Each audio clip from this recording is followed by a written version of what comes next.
Les enjeux, les objectifs aujourd'hui des clients, on constate que la relation commerciale elle s'est beaucoup complexifiée ces derniers temps.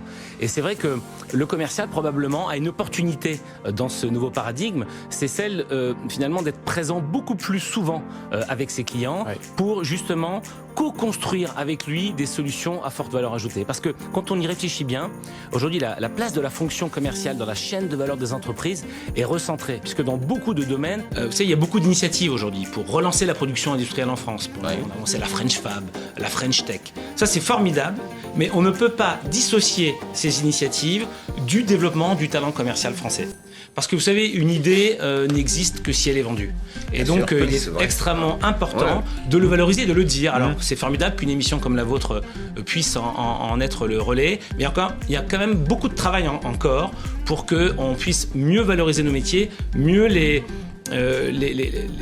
faire comprendre et là on sera plus performant économiquement parce que le déficit de notre balance commerciale est déficitaire, 60 milliards quand l'Allemagne est en excédent à plus de 260 milliards. Donc on peut faire mieux.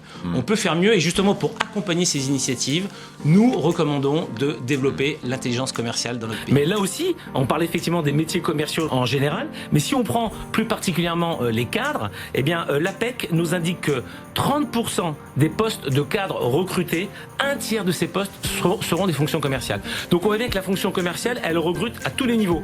Des métiers de commerciaux, de chargés d'affaires, de chargés de clientèle, mais également des métiers de managers commerciaux. Le premier de ce top 20, c'est les commerciaux. 42 315 emplois disponibles tout de suite.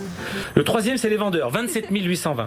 Et le 20e, c'est les chargés de clientèle. Quand on additionne ces trois postes, là, ce sont les postes disponibles en ce moment. Au quatrième trimestre, on est quasiment à 80 000 postes. Pour des opérations très simples, des virements, on n'a pas besoin d'un conseiller commercial. En revanche, on a besoin de lui, et on a besoin de lui pour des points très précis qui nécessitent un niveau d'expertise.